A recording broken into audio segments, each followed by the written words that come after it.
Most people waste years of their life being managed by people who aren't qualified to manage a parking lot. Here's what nobody tells you. Idiots don't look like idiots. They show up as your boss, your friend, your partner, your family member. They come disguised as advice, as concern, as opportunity, and the moment you let your guard down, they've already rented space inside your head, shaped your decisions, and quietly rewired what you believe is possible for you. Today, I'm going to hand you the exact mental tools to identify them early, exit cleanly, and protect the one thing they're always targeting: your focus. Let me tell you something that took most people in this room probably a decade to figure out, and some of you still haven't. The dangerous ones, the people who drain your energy, derail your goals, and quietly sabotage your progress. They don't announce themselves. They never walk in wearing a sign. They don't introduce themselves as a problem. They show up as the loudest supporter in the room. They show up as the person with all the advice. They show up as the one who always has an opinion about your life while their own life is quietly falling apart in the background. The first skill you need, before boundaries, before exit strategies, before any of that, is pattern recognition. Not people judgment, not cynicism, pattern recognition. There is a difference. Judgment is emotional. Recognition is clinical. And the moment you start seeing behavior as data instead of personal interaction, everything changes. You stop taking things personally. You start taking things seriously. Here's what the pattern actually looks like. It starts subtle. It always starts subtle. There is a consistency in how certain people respond to your wins. Watch that. Most people celebrate with you on the surface, but there is a specific type of person who cannot sit comfortably in your success. Something in them shifts. The energy changes. Suddenly there is a but. Suddenly there is a concern. Suddenly they are reminding you of a risk you hadn't thought about, a problem on the horizon, a reason why this might not work out the way you think. They dress it up as wisdom. They package it as care. But what it actually is noise designed to pull you back to their level. The second part of the pattern is how they respond to your boundaries. Healthy people, when you say no, when you pull back, when you protect your time, they adjust. They respect it. They might not love it, but they respect it. The other type, they escalate. They guilt. They reframe your boundary as an attack on them. Suddenly, you setting a limit becomes you being selfish, cold, difficult, or changed. That reaction right there is one of the clearest signals in human behavior. Normal people don't punish you for having standards. Only people who were benefiting from your lack of standards do that. Now, here is where it gets interesting. And this is the part most people miss completely. Your nervous system already knows. Your body has been registering these patterns long before your conscious mind catches up. You have felt it. That low-level tension before a phone call with a specific person. That exhaustion after a conversation that should have been simple. That quiet dread when you see a name light up on your phone. That is not anxiety. That is not you being sensitive. That is your threat detection system doing exactly what it was built to do. The problem is most of us were trained to override it. We were told to be polite, to give people the benefit of the doubt, to assume positive intent.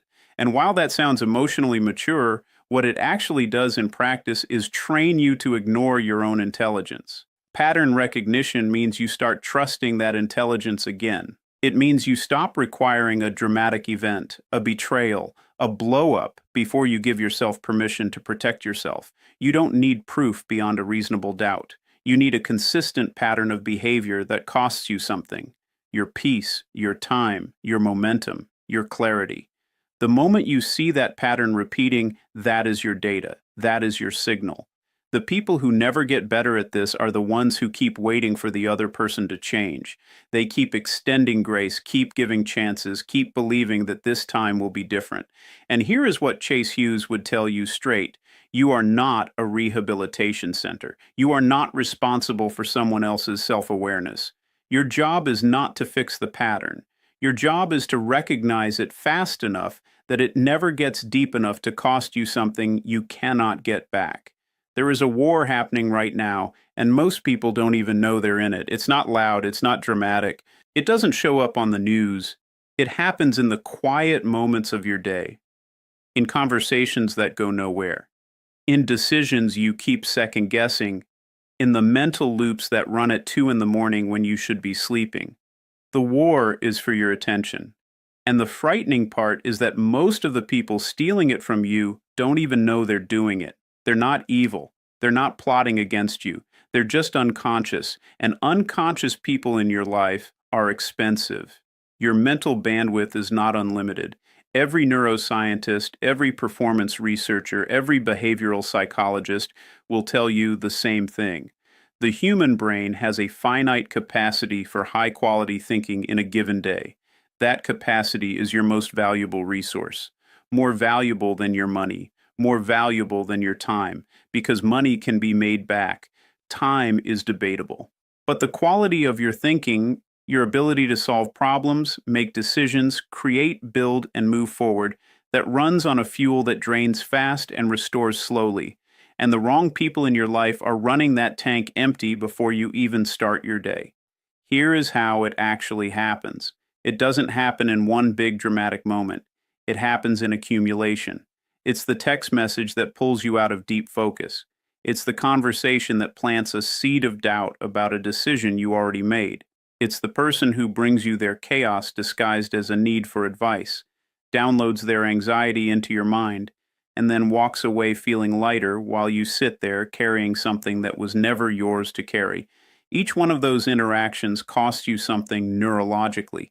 Each one pulls processing power away from the things that actually matter.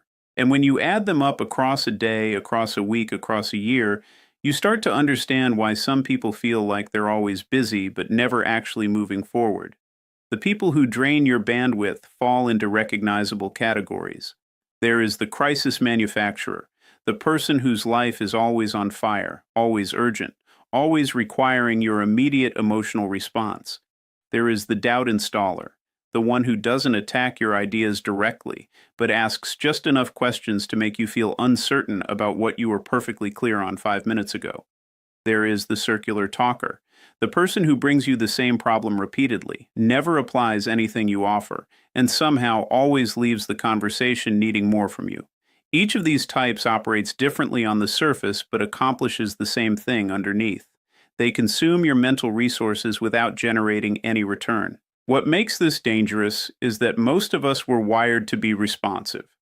We were rewarded as children for being helpful, attentive, and available. That wiring runs deep. So when someone pulls on your attention, something in you responds automatically before you even make a conscious choice. That automatic response is what needs to be interrupted, not with coldness, not with walls, but with awareness, a deliberate pause between the stimulus and your reaction where you ask one simple question. Does engaging with this move anything forward, or does it just feel urgent because someone else made it urgent? Protecting your mental bandwidth is not about becoming unavailable. It is about becoming intentional. It is about understanding that every yes you give to someone else's noise is a no you are giving to your own clarity. The highest performers in any field, the ones who consistently produce at a level that looks almost unreasonable to everyone around them, they are not smarter. They are not more talented. What they have that most people don't is protected cognitive space. They have created environments, habits, and relationship filters that keep the drain low and the signal high. Your focus is not just a productivity tool, it is the thing your entire future is being built on. Every goal you have, every version of yourself you are trying to become, every problem you are trying to solve, all of it requires sustained, high-quality attention over time. The moment you treat that attention as something anyone can access at any time for any reason, you have already handed over the most important thing you own. Nobody teaches you how to leave. Think about that for a second. We spend years learning how to enter things, how to start relationships, how to join teams, how to begin conversations, how to show up. But the exit? That part gets left out completely. And because nobody teaches it, most people handle exits the worst possible way. They either blow things up dramatically, burning every bridge in sight just to feel like they had some control, or they stay too long, quietly absorbing damage, telling themselves it will get better, waiting for a moment of clarity that never comes. Both of those are expensive. Both of those cost you something. And both of them are completely avoidable when you understand that exiting cleanly is a skill. And like every skill, it can be learned. The first thing you need to understand about the exit strategy is that timing is everything. Most people wait for a crisis to justify leaving. They need a big enough reason, a final straw, something they can point to and say, that is why I left. That need for justification is deeply human, but it is also deeply costly. Because by the time the final straw arrives, you have already absorbed hundreds of smaller straws that have been quietly compressing you for months, sometimes years. You don't need a dramatic event to justify protecting yourself. A consistent pattern of depletion is reason enough. A relationship or dynamic that consistently costs you more than it returns is reason enough. Waiting for the explosion means you are already inside the blast radius.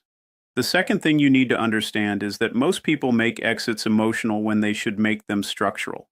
An emotional exit looks like a confrontation, a long conversation, a final argument where you try to make the other person understand what they did wrong. And that impulse makes complete sense. You want acknowledgement. You want them to see it. You want the closure that comes from someone finally getting it. But here is the hard truth that most people spend years learning the painful way. People who operate at a low level of self-awareness cannot give you the closure you are looking for. They don't have the internal tools. You will leave that conversation more frustrated than when you entered it, and now they have something new to react to, something new to make about themselves, something new to use against you.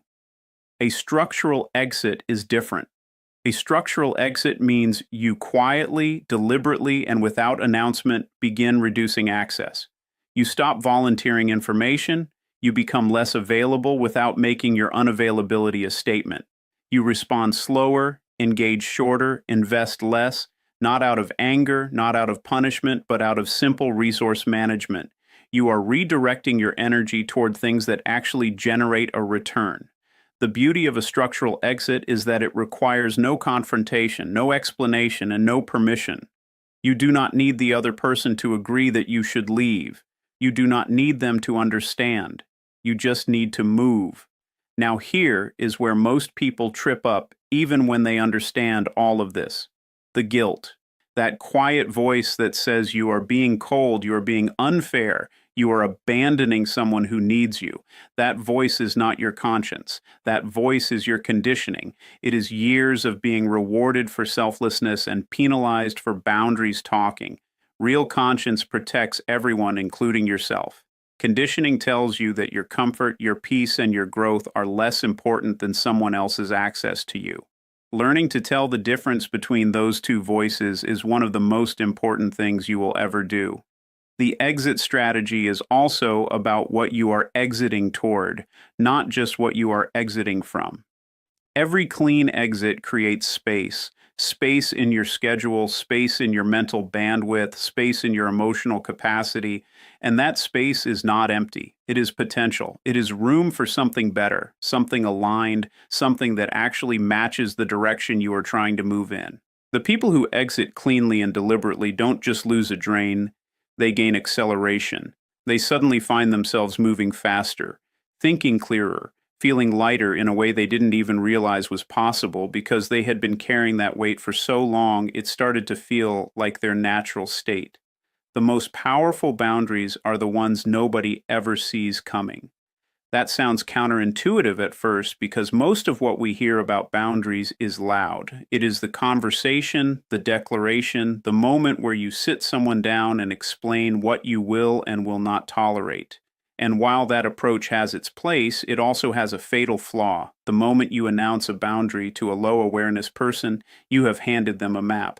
You have shown them exactly where your edges are. And the kind of person who needs to be told where your edges are is almost always the exact kind of person who will spend their time testing them. Invisible boundaries work differently. They operate beneath the surface of any interaction. They are built into your behavior, your patterns, your availability, and your responses in ways that shape every dynamic around you without ever requiring a single direct statement. The other person feels the effect without ever being able to identify the cause. And that is exactly where you want to be, influencing the dynamic from a position they cannot challenge because they cannot see it clearly enough to argue with it. The foundation of invisible boundaries is what behavioral scientists call response latency. It is simply how quickly you respond to people and situations. Most people respond at maximum speed to everyone equally. The urgent text, the demanding colleague, the friend who needs something right now. And what that pattern communicates without a single word is that your attention is always available, always immediate, always free.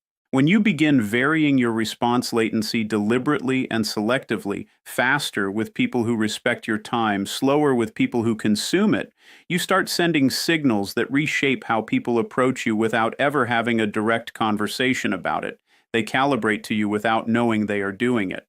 The second layer of invisible boundaries is information control. Most people dramatically overshare. They fill silence with details, explain their decisions without being asked, justify their choices to people who have no authority over those choices. Every unnecessary piece of information you volunteer is leverage you are handing to someone else. Invisible boundaries mean you become selectively private, not secretive, not cold, but intentionally minimal with personal details, plans, and emotional states around people who have demonstrated they cannot handle that information responsibly. You share less not because you are hiding something, but because you understand that information is currency and not everyone in your life has earned access to your full account. The third layer is what I call emotional non-reaction. This is perhaps the most powerful invisible boundary that exists. When a low awareness person cannot get an emotional reaction from you, cannot make you defensive, cannot make you over-explain, cannot make you visibly frustrated, they lose their primary tool for managing the dynamic. Most difficult people operate by triggering emotional responses and then using those responses to control the narrative, shift blame, or simply feel powerful. The moment you stop providing that reaction, the entire mechanism breaks down. Not because you are suppressing your emotions internally, but because you have trained yourself to respond from a place of calm deliberateness rather than automatic reaction. That stillness is invisible, but it is felt immediately, and it fundamentally changes how people engage with you. Invisible boundaries also require you to understand the concept of selective engagement. Not every question deserves a full answer. Not every provocation deserves a response. Not every invitation requires your attendance. Most people treat every social demand as an obligation and respond accordingly, exhausting themselves trying to meet expectations that were never legitimate in the first place. Selective engagement means you begin filtering participation based on return rather than obligation. You show up fully where it matters, and you become quietly, consistently unavailable where it doesn't. Not with excuses, not with explanations, but simply with a pattern of presence and absence that over time redefines what people expect from you. What makes all of this work at the deepest level is congruence. Invisible boundaries only hold when your internal state matches your external behavior. The moment there is a gap between what you feel and how you act,